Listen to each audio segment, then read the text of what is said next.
Say that you are trying to land at an airport and out of nowhere, 5 airplanes just randomly appear. Well, that's where traffic pattern comes in and communication, but we're not talking about communication in this video. We're talking about traffic patterns, so woo! But we're gonna go over what they do, how they work, and I hope you guys enjoy the video.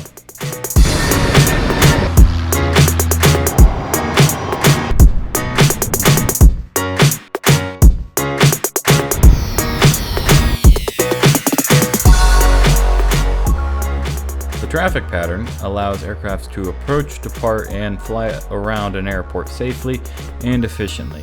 Here's a picture to help explain how a pattern works.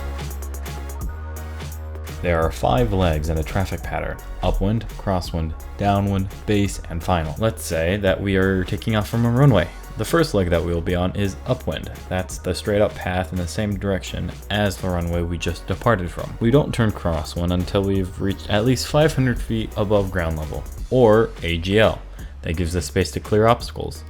Once we are clear, we'll make a 90-degree turn to the left, to the crosswind leg. From here, the aircraft has gained some altitude and distance from the runway. We'll make another 90-degree turn to the left onto downwind. This leg runs parallel with the runway, but it's in the opposite direction from where you took off.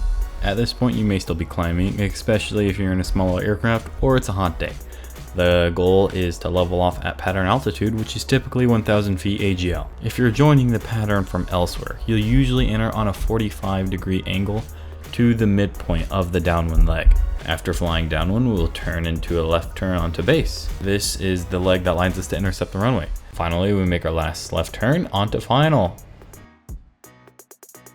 Okay, so for non-standard patterns, there are a few places you can go. One of which is the FFA website, where you can go to their sectional charts and basically just gives you all the details about that specific airport or whatever airport you're looking at. So we are going to go to Atlanta Motor Speedway for this example, and it has all the details on the left, a little image of what the airport looks like on the right. What we're looking for is the elevation of the airport, so we can determine what altitude we need to fly at in the traffic pattern. Another thing I would look for is whether any of the runways are right traffic rather than left traffic, which in this case, runway 6 is right traffic. So that is something important to note. The other way to look for this information is on a sectional chart. If you look for a sectional chart online, I think the best website to go to is called SkyVector. You can search in a specific airport if you're looking for it. But to find this information, we again are looking for the elevation of the airport and if any of the runways are right traffic. At some point we'll go over how to read sectional charts, but for now all you need to know is this magenta circle is the airport. It says Atlanta Motor Speedway right next to it, or KHMP, which is the identifier. You got the AWOS, and then right under that you have 882.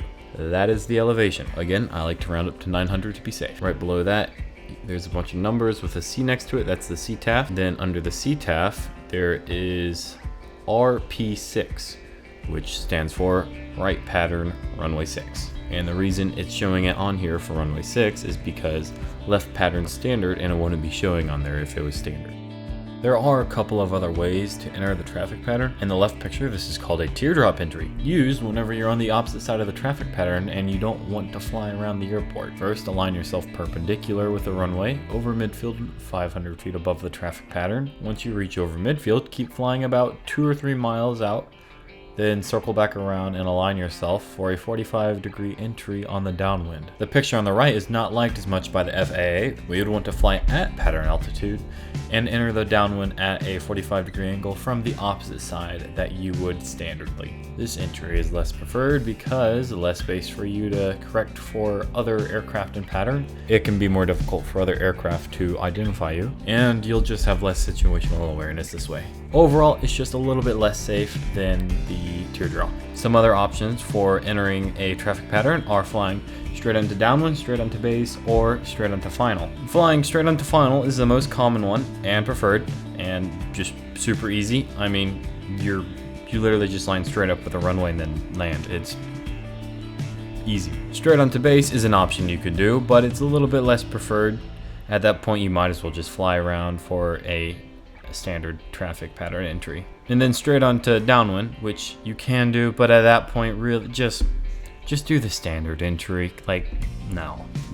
The easiest way to depart a traffic pattern is just flying straight out off upwind. You can also turn left or right out of the traffic pattern after you reach at least 500 feet, or you can stay in pattern a little bit and you can exit on the downwind, straight out on the downwind, but exiting the pattern really isn't that hard. It's just like, yeah, it's not hard. But I think that's everything. So, see you guys later. Stay productive. Bye!